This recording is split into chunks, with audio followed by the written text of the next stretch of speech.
Buenas tardes. Quiero agradecer a la Feria del Libro por tener la oportunidad de compartir este libro, cuya edición en realidad es del 23. Han pasado alrededor ya de 3 años y uno se preguntaría por qué volver a difundir este libro, qué sentido tiene, y realmente viendo los últimos acontecimientos considero que es un libro que hay que volver a colocar en la escena de la discusión pública. Antes de comenzar, quiero agradecer la presencia de Karen Marful. Ella fue mi ayudante mientras yo hacía esta investigación. Me acompañó a hacer varias de las entrevistas, las transcribió y bueno, me alegro mucho que estés aquí conmigo compartiendo este momento. Entonces, tal como les decía, ¿por qué volver a instalar este tema? En primer lugar, este libro tiene un origen primario que fue denunciar el efecto de la impunidad, no solo en quienes han vivido en carne propia, en su propio cuerpo, la transgresión a los derechos humanos, sino que dar cuenta del profundo daño en la subjetividad colectiva que tenía la impunidad y cómo los operativos o los dispositivos de poder de la concertación habían contribuido a consolidar y solidificar una política de impunidad que tiene como basamento o como eje central borrar la memoria.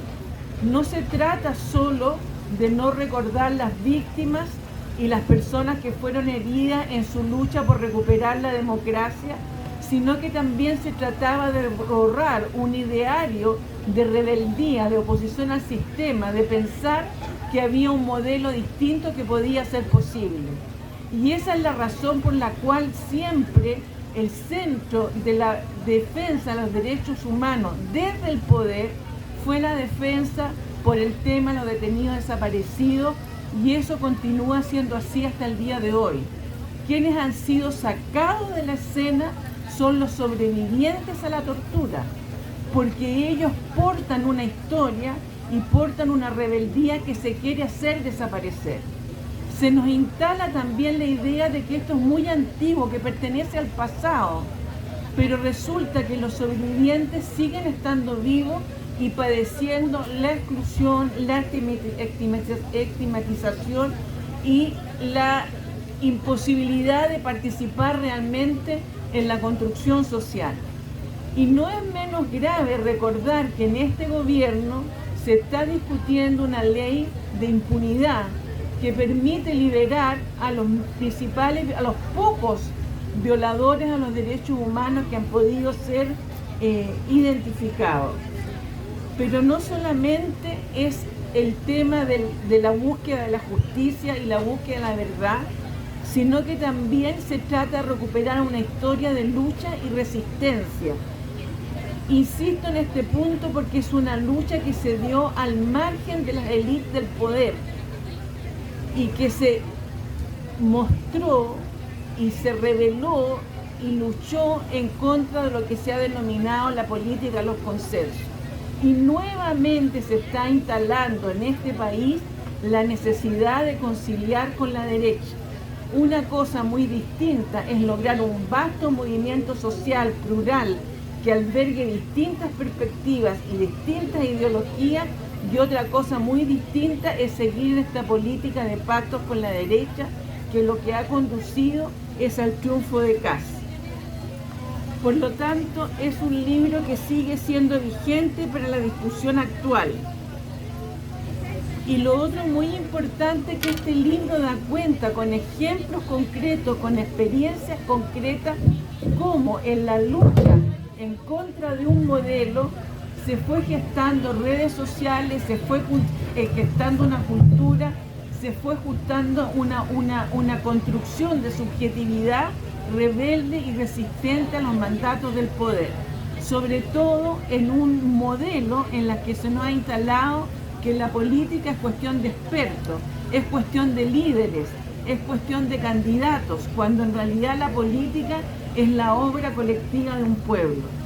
Y para terminar, quisiera leer brevemente, porque yo creo que refleja lo que es este libro, una cita de Walter Benjamin, filósofo, cuando habla de sus tesis de la filosofía de la historia.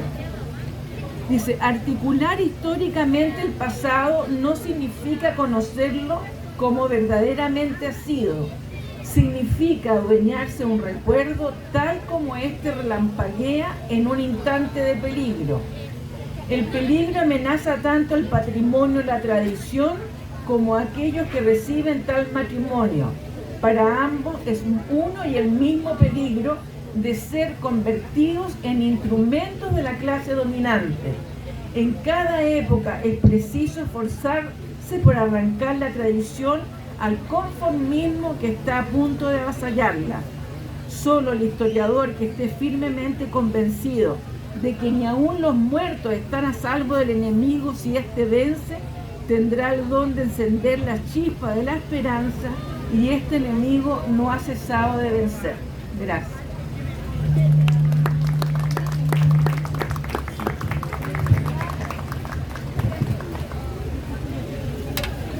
Buenas tardes a todos, a todas y a todos. Mi nombre es Juan Carlos Gómez Leighton, soy director académico del Centro de Investigación en Procesos Políticos y Sociales de América Latina, CIPSAN, y tengo el placer de volver a presentar el libro de la doctora Elisa Neumann García, el libro que conozco desde su génesis, porque cuando ella era alumna del doctorado en Procesos Sociales y Políticos de América Latina en la Universidad Arcis, en la ex Universidad Arcis, tuve la oportunidad de iniciar el proceso de acompañamiento en la realización de su tesis. Este libro es la tesis doctoral de la profesora Neumann, que posteriormente completó el doctor Pedro Rosas ese trabajo, porque yo me fui a otra universidad por discrepancias internas con la gente del Arcis. Por lo tanto, conozco el trabajo de Elisa y creo que es importante señalar que este es un libro que es una propuesta no solo histórica, política, teórica, sino que también es una propuesta metodológica, pues trata de articular lo que es el trabajo historiográfico propio de un historiador de la historia reciente de la sociedad chilena, con los elementos más fuertes, más poderosos de la psicología social, con objetos de rescatar, como ella bien lo acaba de decir, la memoria histórica de un segmento tremendamente importante de nuestra sociedad y de esta misma comuna que es, cierto, la población La Victoria. Pensemos que La Victoria fue parte de lo que fue la antigua comuna de San Miguel. Por lo tanto, Elisa se propone reconstruir, recuperar, reinsertar la memoria histórica de esa población, de sus pobladores, por cierto, en la historia presente, en la historia actual, en la historia que transcurre hoy en día. En ese sentido, es un trabajo tremendamente valioso, porque a lo largo de sus 8 capítulos, Elisa va recorriendo distintas fases de la historia reciente del Chile de los últimos 50 años, por decirlo así. Desde la época de la Unidad Popular, podría haber sido desde el comienzo del origen de la población La Victoria, allá por 1958, 1957, 58, cuando se inicia, ¿cierto?, la construcción de esta población y que tiene una larga duración hasta el día de hoy. Entonces, esa es una población emblemática del movimiento social popular chileno. Por lo tanto, es una población constructora de la historia política, social del Chile del siglo XX y del Chile del siglo XXI. Y esos son los elementos que Elisa recorre en este libro. recorre rigurosamente, de manera muy puntillosa, con mucho detalle, pero sobre todo de un aspecto que no solo se mueve en el marco de lo teórico, o de lo teórico político, o de lo teórico epistemológico, dialogando entre la historia y la psicología, o como también la sociología, ¿cierto? Y discutiendo de alguna forma con los politólogos, que de manera muy fuerte Elisa mantiene ahí una discrepancia, con lo cual discrepa conmigo, que yo era el politólogo del grupo, ¿no? Entonces, en ese sentido, es una rica condensación de experiencia epistemológica, es una condensación de una propuesta tanto metodológica como teórica para el rescate de la memoria. Ahora, hay un detalle que a mí me parece tremendamente valioso. Este trabajo no se hace sobre la construcción de lo tradicional de los historiadores, que es el documento, el frío documento, el documento escrito, el documento depositado en bóvedas de distintos ministerios o de cualquier lugar de donde se archiva el saber o la memoria o el conocer de determinados lugares, sino que se hace desde el sujeto vivo, como alguien diría, desde el sujeto de carne y hueso, porque se hace a través de innumerables entrevistas. Y acá la técnica de la entrevista es lo que le va a permitir a Elisa ir construyendo la memoria o reconstruyendo, o que los sujetos vayan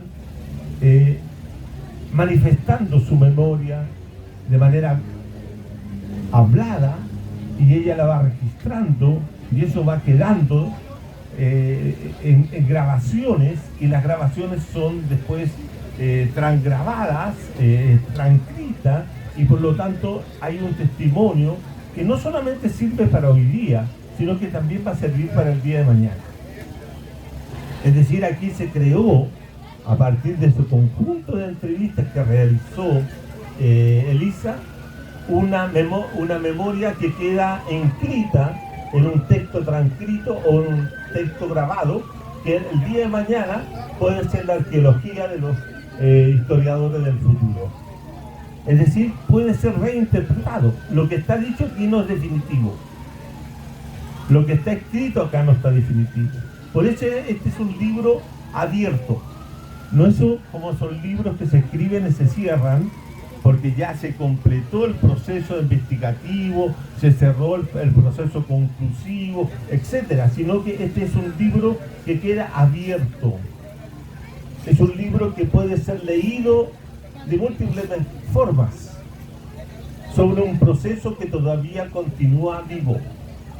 La memoria del 70, la memoria de la Unidad Popular, la memoria de la dictadura, de la memoria de la transición, la memoria actual, por ejemplo, del estallido de octubre del 19, no son procesos cerrados, son procesos abiertos, y que cada generación o cada sujeto vivo va a ir interpretando de diferente manera.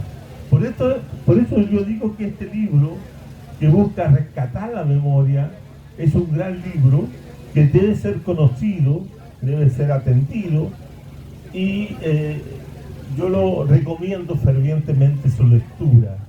Y por eso también considero que es muy adecuado este tour que estamos haciendo con Elisa por diferentes comunas de Santiago, asistiendo a este tipo de ferias, porque esto permite sacar el libro del espacio elitista del mercado habitual y trasladarlo a los espacios territoriales y locales. Y eso creo que es muy importante, porque así permite que la gente pueda tener acceso a este tipo de literatura. Obviamente, que quiero señalar también, para finalizar, que este libro no recibió financiamiento del Estado, no recibió 50 millones de pesos, ni 500 millones de pesos, no recibió nada. Y estoy seguro que más que producir trabajo, como se le exige ahora a los libros, que los libros debieran dar trabajo, este es un libro que genera conciencia política, conciencia histórica, y eso es mucho más poderoso que muchas veces que un empleo o los 500 millones de pesos que nunca han sido entregados para la investigación social. Así que yo agradezco a Elisa este maravilloso libro e invito a todos a su lectura. Ahora dejo con ustedes a Daniel Calo y su comentario.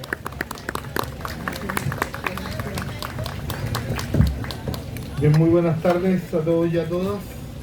Quiero agradecer nuevamente a Elisa que me invitara a esta presentación y quiero felicitar a los organizadores de esto, porque tener una feria del libro siempre es tremendamente relevante, sobre todo en un mundo en el que se nos ha acostumbrado a vivir en un presente perpetuo, en unos videos de 30 segundos que pasan por nuestros celulares y que nos van entregando la información que el poder quiere que nos entreguen. La gracia de los libros es que son testarudos, que son porfiados. ¿Por qué? Porque toda la información que vemos hoy día en las redes sociales se puede editar. Hoy día usted entra una noticia y la lee, y al día siguiente lo que le mostraba el poder es editado por el editor del medio porque alguien lo llamó, y esa parte de la historia desaparece. Y una de las gracias que tiene este libro es precisamente que permite que una historia tan fundamental para la memoria de nuestro país no desaparezca y que siga estando y que se pueda presentar mi libro hoy día, mañana y también en 10 años más. Voy a partir haciendo la misma cita que hizo usted, pues me copió, ¿no? Esto es cuando uno no se pone de acuerdo con la escritora. ¿Por qué este libro y por qué ahora? Walter Benjamin, en las tesis de filosofía de la historia que Elisa Neumann elige como epígrafe de este libro, escribe: articular históricamente el pasado no significa conocerlo como verdaderamente ha sido, significa adueñarse de un recuerdo tal como este relampaguea en un instante de peligro. Ese instante de peligro es siempre el presente, y nuestro presente en Chile exige exactamente lo que este libro ofrece: encender la chispa de la memoria sobre lo que fuimos capaces de hacer para saber hoy día lo que somos capaces todavía de volver a hacer. Este libro no es solo un estudio académico sobre la historia, no es historia, es una intervención política, y por eso me gusta venir aquí y presentarlo. La demostración rigurosa y documentada de algo que los poderes dominantes han dedicado décadas a hacernos olvidar, que los sectores populares chilenos construyeron durante el siglo XX una subjetividad propia, una identidad colectiva, una capacidad de organización y de lucha que el terror de la dictadura intentó destruir y que la transición pactada intentó sepultar bajo la consigna de la alegría ya viene o la alegría ya llegó. Ese intento, como este libro demuestra, fracasó y hoy día lo estamos viviendo nuevamente. ¿Qué es lo que la historia oficial no nos cuenta cuando se habla de la victoria? El libro se centra precisamente en la victoria en la población de Pedro Aguirre Cerda, que el 30 de octubre del 57 protagonizó la primera toma de terrenos colectiva y organizada de la historia urbana de Chile. Elisa reconstruye ese momento con los testimonios de sus propios protagonistas y con la precisión del historiador que no idealiza, pero que tampoco suplanta ni reemplaza al sujeto popular. En el Zanjón de la Guada vivían hacinadas en 5 kilómetros de largo y 125 metros de ancho 35.000 personas. Solo una de las voces que el libro recoge alcanza para que se entienda todo. Era tan terrible la forma de vivir de la gente del Zanjón. Ahí vivían en chozas de cartón, en hoyos que hacían en las orillas, hacían sus necesidades y tomaban de su misma agua. La gente se enfermaba, que era un horror.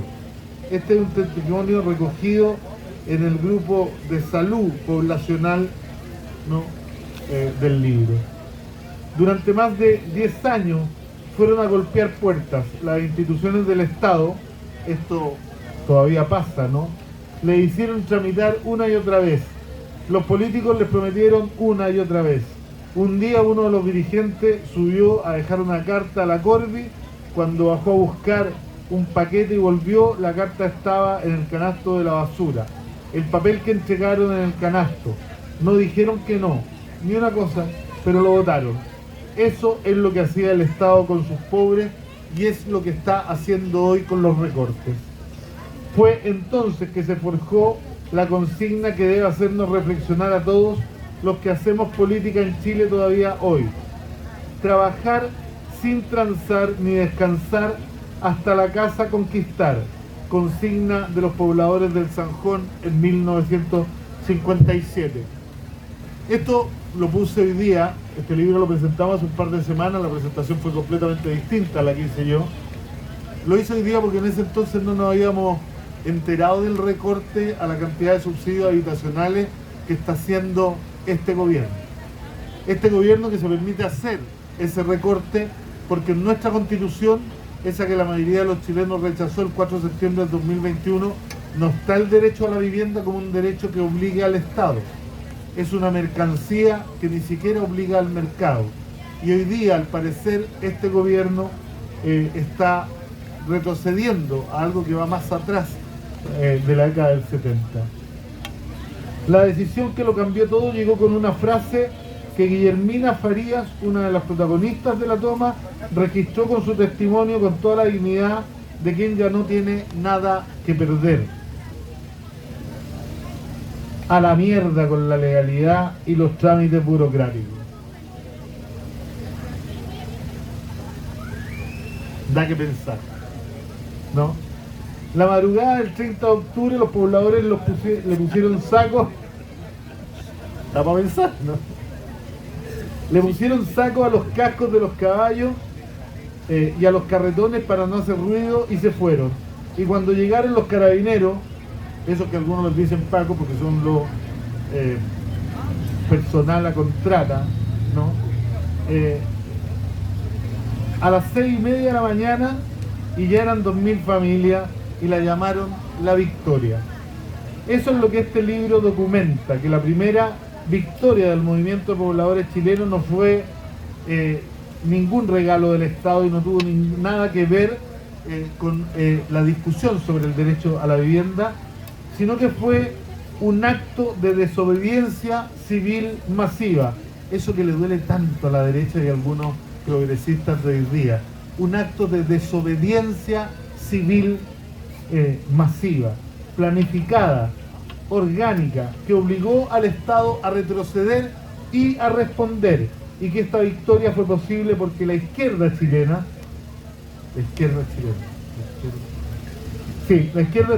de ese periodo, no era un ente ajeno que venía a conquistar votos en periodo eleccionario, como lo dice el libro citando uno de los testimonios, era carne y sentimiento de los desposeídos y vivía y trabajaba en el territorio disputando la conciencia, y por eso la derecha no avanzaba. La máquina de guerra y el 11. Elisa Neumann no es solo historiadora, es también psicóloga clínica que trabajó durante la dictadura con víctimas de la represión, y esa doble perspectiva es lo que hace de este libro algo que muy pocos textos sobre la historia reciente de Chile han podido producir. El análisis simultáneo de lo que la dictadura hizo al tejido social, pero también el análisis de lo que hizo a la subjetividad de las personas que la componían. Los números del terror están en el libro con la exactitud de una tabla de Excel, ¿no? Entre 1973 y 1978, 2.549.857 violaciones a los derechos humanos, 2.678 ejecutados y detenidos desaparecidos,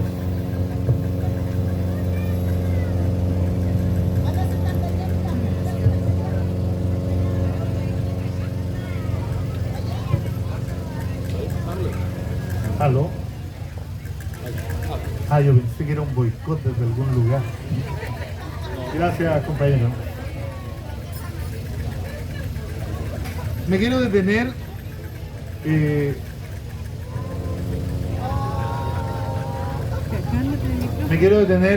o lo cambio. Me quiero detener un segundo en esta palabra que nos acostumbramos tanto a repetir y que a mí ya la verdad que a estas alturas de la historia me da un poco de rabia. Ejecutados políticos y detenidos desaparecidos. Suena un concepto técnico, ¿no? Aséptico. Detenidos, desaparecidos. Desaparecidos.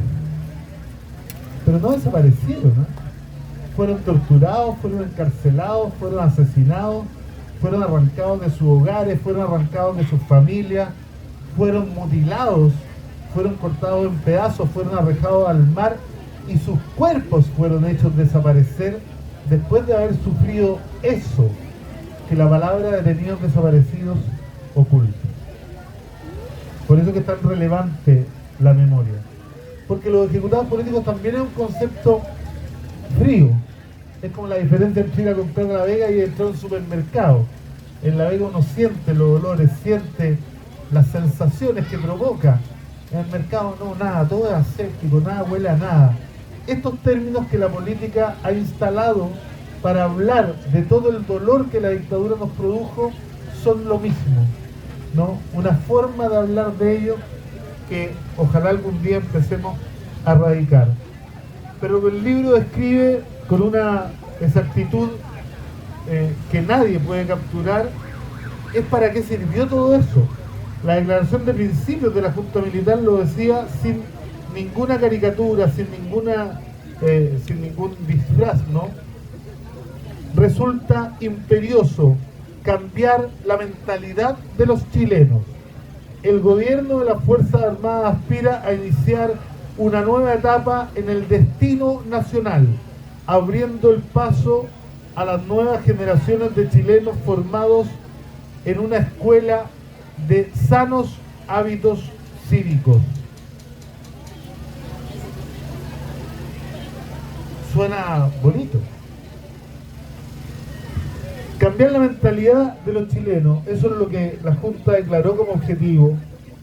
No solo matar a los militantes, que era parte de educar a los chilenos en una nueva mentalidad, ¿no? Había que matar a los militantes. No solo disolver los partidos, matar la subjetividad popular que había permitido que una mujer del Zanjón de la Guada dijera a la mierda con la legalidad y tomara lo que era suyo, porque producir en su lugar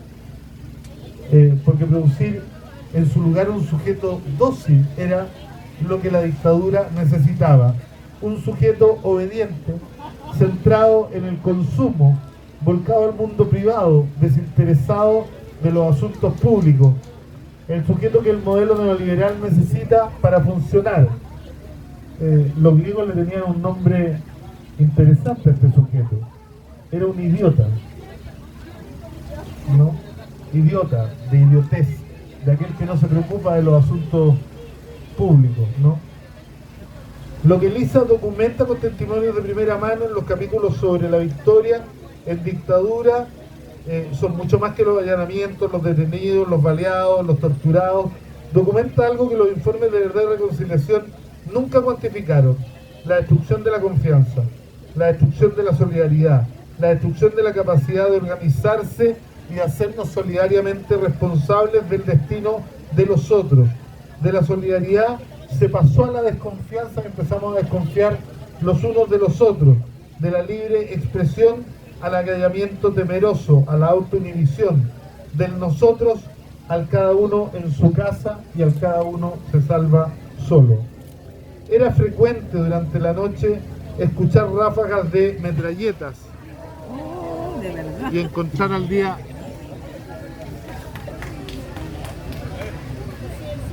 no importa.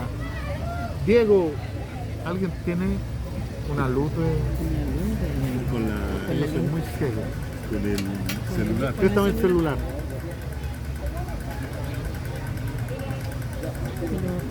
No, aquí. Podrán. ¿Qué? ¿Sí? ¿Pero ustedes me escuchan?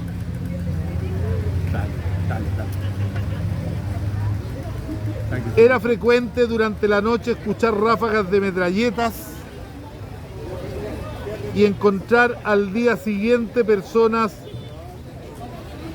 ajusticiadas, lo cual no podía sino sembrar el terror en el conjunto de la población.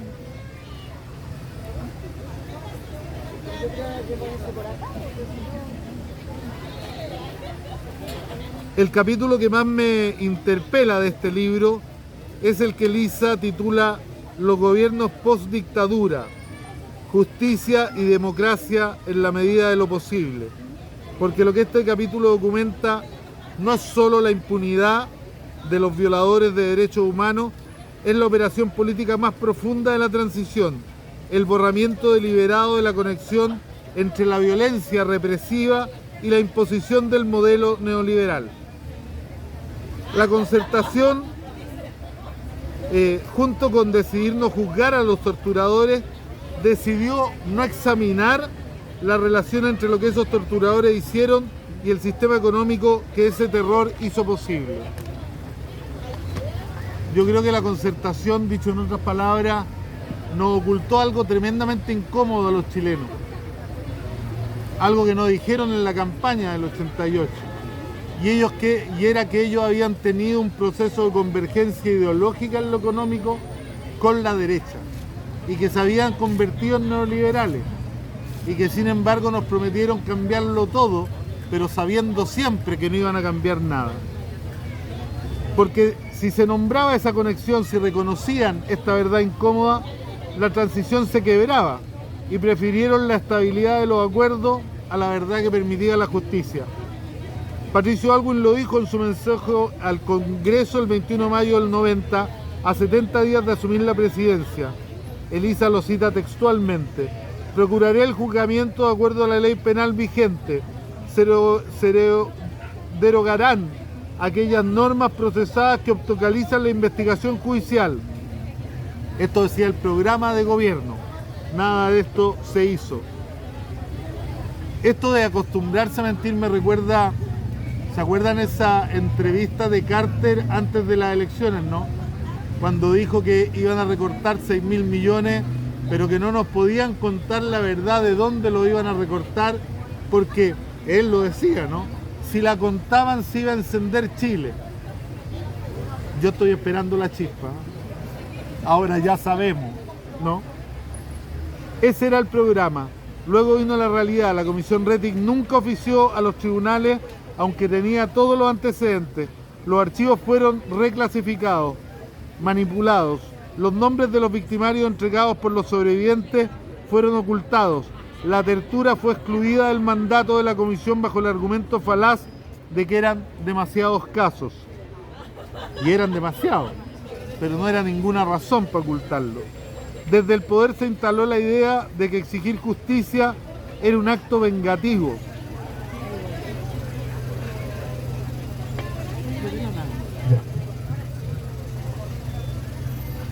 Desde el poder se instaló la idea de que exigir justicia era un acto vengativo, que mirar el pasado en lugar del futuro era venganza. El libro tiene una frase que leí que no pude no hacer mía desde el primer instante. La imposición del modelo neoliberal fue comprendida como inclusión en la modernidad. Esto es exactamente lo que la transición logró, que las chilenas, que los chilenos aceptáramos el empobrecimiento, la precarización, la privatización de sus derechos como el precio inevitable de ser un país moderno, como lo que somos hoy día, un país moderno. Esta modernidad está rota. Cuando la memoria de lo que había sido posible antes amenazaba con cuestionar esa narrativa, la narrativa del olvido se intensificaba. Pero la historia que Elisa nos cuenta no termina en la derrota. Y aquí el libro, que hace algo que pocos estudios académicos sobre el periodo se atreven a hacer, documenta la resistencia a la memoria popular a los esfuerzos del poder por erradicarla. Los dispositivos de memoria que el libro analiza son los que los propios pobladores de la Victoria construyeron durante décadas para no dejar que su historia fuera tragada por la narrativa oficial. Los aniversarios de la toma, la transmisión oral de generación en generación, las jornadas de movilización por verdad y justicia, los murales, esos murales que cuentan lo que los libros de texto no hacen, que mantienen visible lo que el poder quiere invisibilizar, que son la memoria que el Estado no puede archivar ni clasificar porque están pintadas ahí en la pared, como este libro que hoy día lo tenemos aquí en físico. Y que hay un testimonio del libro que para mí condensa lo que este texto quiere decir sobre el presente. Es una joven de 20 años, nacida en 1995, que lleva el nombre de Marianela. Ya estoy terminando. Que nunca vivió la toma, que nació 6 años después del fin de la dictadura, que creció en la Victoria neoliberal, del narcotráfico, del empobrecimiento del tejido social. Y esto es lo que le dice la investigadora: mi ideal actual es ya terminar mi carrera y vivir en mi población. No importa la casa en la que viva, no importa la gente con la que me vaya a topar en el futuro, porque te dicen de dónde eres, de la Victoria. De la Victoria. Oh no. Mi utopía yo creo que sería esa, que le den a nivel país el valor real que tiene la Victoria. No es solo un ruido de traficantes ni de ladrones, un nido de traficantes ni de ladrones, ni de asesinos. No es un lugar donde hay gente humilde, de esfuerzo, que se ayuda, que se coopera, donde hay profesionales que ahí se quedan, que hacen patria, que dicen yo aquí me quedo. Esa es una compañera de 20 años que vivió mucho después de todo lo que cuenta el libro. Esta muchacha no vio ninguno de los periodos que Elisa Neumann documenta en su libro, pero porta un discurso exactamente la subjetividad popular que la dictadura quiso destruir y que la transición quiso sepultar.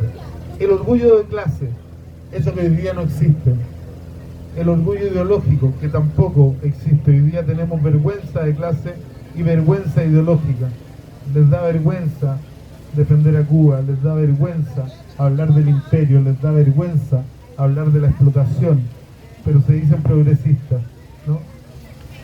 Ese discurso de ella habla de la identidad territorial, del rechazo a la estima que el poder constituye sobre los pobres, del deseo de quedarse en el barrio y hacer patria ahí donde el capital no quiere hacer nada. Eso es lo que el libro llama la potencia creadora del colectivo, la capacidad de los sectores populares de producir significaciones, de resignificar la historia, de resignificar el territorio, valores e identidades que no son las que el mercado les ofrece, que resisten a la imposición de una subjetividad funcional al modelo. Esa potencia sobrevivió, no intacta, no sin dudas, no sin daño, no sin cicatrices, pero sobrevivió. Y el 18 de octubre del 2019 salió a las calles. Elisa Neumann termina el prólogo de su libro con una observación que me parece de las más importantes que se han escrito sobre el 18 de octubre. Las luchas por la memoria continuaban en los bordes y en los márgenes de la sociedad. Y aquí me permito hacer una observación. Me recuerda mucho los textos de Frantz Fanon, cuando Frantz Fanon, desde el marxismo africano, critica al marxismo europeo y le dice: ustedes están equivocados sobre cuál es el sujeto popular, porque ustedes el marxismo lo vieron nacer en una sociedad industrial. Pero ¿qué hace el marxismo cuando habita una sociedad desindustrializada como la nuestra? Y precisamente dice, tiene que ir a los bordes, tiene que ir a los márgenes, tiene que ir a los desplazados, tiene que ir incluso al lumpen proletario. Como podrá apreciarse en los resultados de esta investigación, emergieron con fuerza en la medida que los sectores populares pudieron adquirir nuevamente el protagonismo que les había sido arrebatado en una transición pactada, igual como la que estamos viviendo hoy. El 18 de octubre no fue un estallido, fue una emergencia. La emergencia de algo que estaba ahí, latente, preservado en la memoria de los pobladores de La Victoria y de muchas otras partes de Chile, de cientos de comunidades que no habían olvidado lo que habían sido capaces de construir y lo que le habían quitado. Lo que este libro documenta con rigor académico es precisamente ese proceso de perseverancia subterránea, de esa memoria que cursa en función de los marcos de la memoria, de lo que la sociedad instituye como lo que debe ser recordado y olvidado. Según la propia Elisa, y que en los sectores populares instituyó recordar todo lo que el poder prefería que olvidara. Pero el 18 de octubre también nos pone frente a una tarea que este libro formula con una claridad que no es académica, no es erudita, no oscurece la realidad. No es suficiente con preservar la memoria. La memoria tiene que producir análisis. La memoria tiene que producir análisis que tienen que producir organización. Y esa organización tiene que producir poder. Y el poder tiene que producir la transformación que la transición pactada impidió. El ciclo que la dictadura interrumpió en el 73 no puede seguir interrumpido.